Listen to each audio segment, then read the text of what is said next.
You're moving here from the Twin Cities and you're trying to decide between living the city lifestyle or moving out to the suburbs.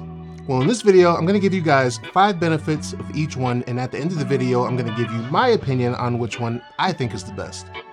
Stay tuned. What's going on, guys? BrandonArchie here, aka your favorite Minnesota realtor, and today we're gonna be talking about living the city lifestyle versus the suburb lifestyle. But first, before we get started, as always, if you are thinking about moving to Minnesota, whether it be now or next year, then shoot me an email at brandon@archiehomesgroup.com so that we can schedule a meeting to talk about what it is you're looking for and put together a plan to make your move as smooth as possible. And if you do find this video helpful, then please make sure to hit that like button for me, and also please consider subscribing. Now, let's get started. Okay, so it only makes sense that we start off with the city, and when I say city, I'm talking about anywhere in Minneapolis or St. Paul. Now, we do have combinations of the cities and suburbs, which would be any of the first ring suburbs of Minneapolis and St. Paul, but for the sake of simplicity of this video, we're just gonna count these as straight up suburbs. Now, realistically, city living in Minneapolis is not that different from any other metro area. Now, if you're the type of person who enjoys the convenience of things being fairly close by you, and you enjoy being around people, then this one may be for you. Starting off with reason number 1 of what makes the city living so great is that the fact that things are pretty close and things are pretty much walkable in all areas. Now, if you live in Minneapolis, you can just walk to one of the many coffee shops in the morning and get your fix. Now, my favorite coffee shop at the moment is Wildflower Coffee in the Longfellow neighborhood of South Minneapolis, which I talked about in my Day of Minneapolis video, which if you haven't seen that, you can watch here. And they also have a location in St. Paul. Now, even if you do decide to get in your car and drive somewhere, you're really never gonna be more than 5 minutes away from some kind of store, restaurant, or grocery store. Now, living in the city and not being too far away from anything makes it so that you can either walk, bike, or even take some kind of public transportation to get places. Almost ran out of breath. And another benefit of living in the city is that you can actually get away with not having a car at all. Number 2 is the social/community aspect of it. Now, if you're a young single, or if you're just an extroverted person that gets energy from being around other people, then the city lifestyle may also be for you. Now, obviously Minneapolis is the largest city in Minnesota by population, so that means that there will be plenty of opportunities to meet people. There are so many things that you can do that you really can't get bored. Now, tying this back to how accessible everything in the city is, you can take a 5-minute Uber ride to just about any bar or restaurant, have fun, and then take a 5-minute Uber right back home. The city is very active and there are tons of parks, walking and biking trails. You're really gonna see people out and about every day, either riding their bikes, walking their dogs, or just going for a midday stroll. City living is a very active environment. Also, touching on the community aspect of living in the city is that most of the businesses here are local, not big chains. So it creates this kind of community feel knowing that you're supporting someone who also lives in the same community as you.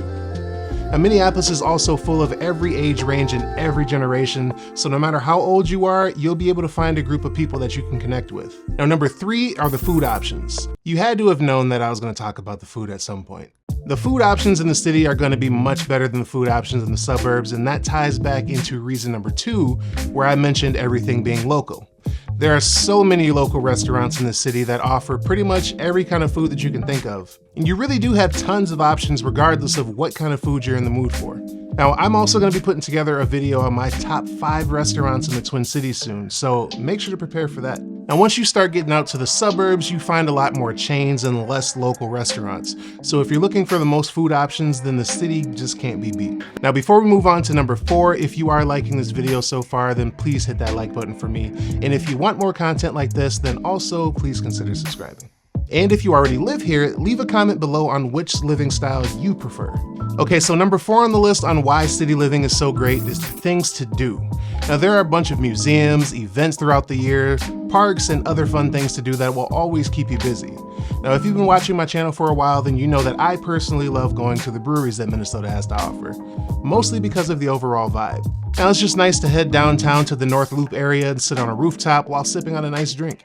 Or if you want to head over to the lake, formerly known as Lake Calhoun, and walk around the lake a few times, then you can do that too. They also have kayak rentals, a playground, volleyball courts, and occasional live music. Even the Holidazzle Festival, which is coming up soon, is a big holiday festival downtown that's filled with food trucks, Christmas lights, shopping pop-ups, and other events. So if you want a variety of things to do that will keep you occupied, then the city is where it's at. And the last one for the city, before we get to the suburbs, is that homes are typically cheaper. Or I should say that there are more housing options.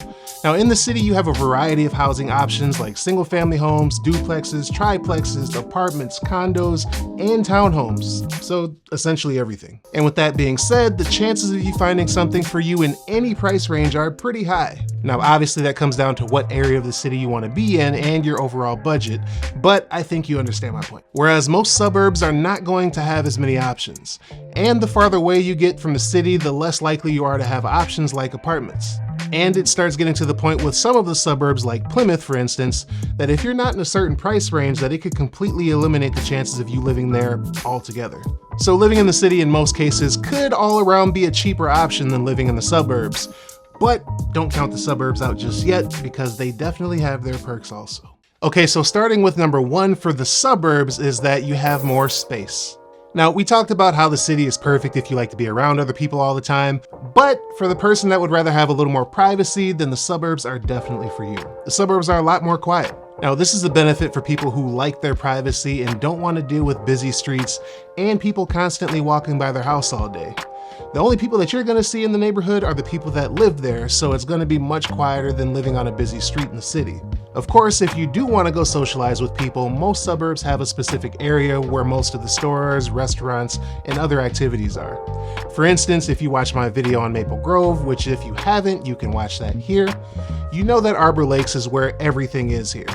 Now this makes the suburbs pretty car dependent, but in exchange you get a quieter neighborhood and a much more private lifestyle. Also, when it comes to the home itself, depending on which city you're in, the homes will be a lot bigger than the ones that you'll find in the cities, and you'll probably have a bigger backyard and an attached garage. Number two is for the people raising kids or wanting to eventually start a family, and that is the school ratings. Now, it's no surprise that the schools in the suburbs are going to be much better than the public schools in the city, with the top 5 school districts in all of Minnesota are all located in the suburbs across the Twin Cities. So if having the top education for your kids is important to you, then the suburbs just cannot be beat in this category. Now, that will change, however, if you have college-age kids, because the U of M is located in Minneapolis, and you also have colleges like Augsburg and Metro State University that's located in St. Paul.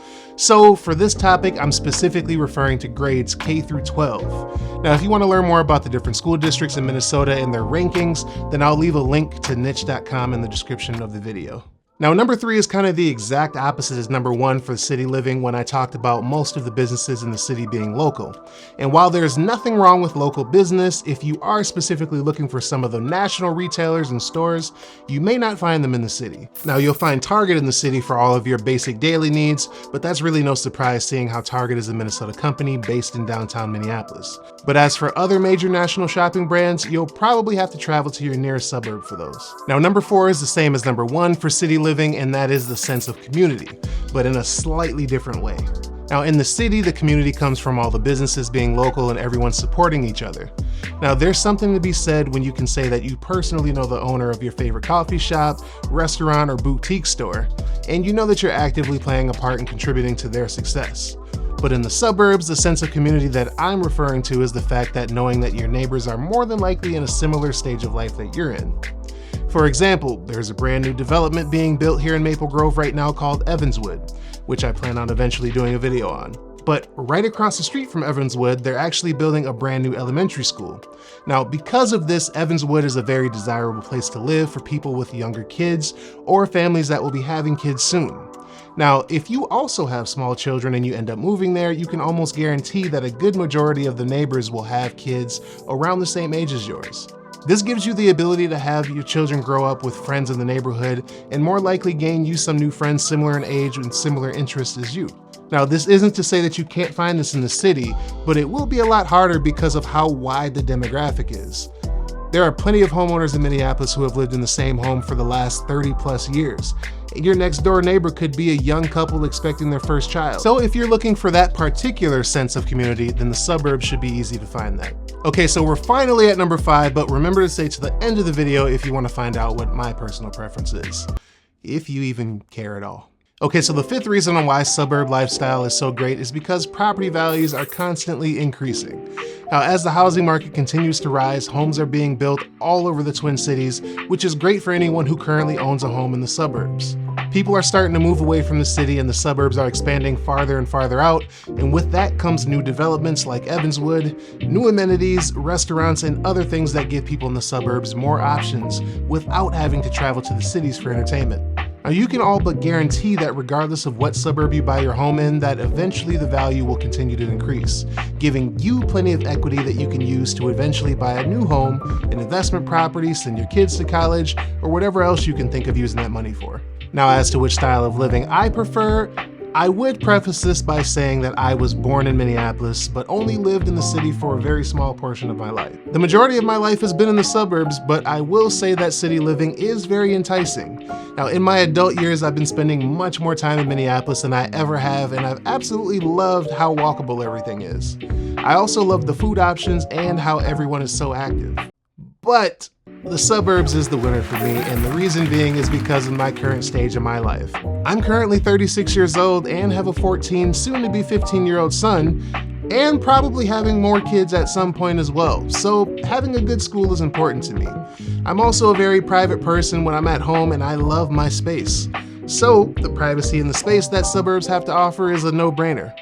I will say that I do enjoy going to the city and that downtown Minneapolis is only 20 minutes away from Maple Grove. So it isn't like just because I don't live down there doesn't mean that I'd never go to the city.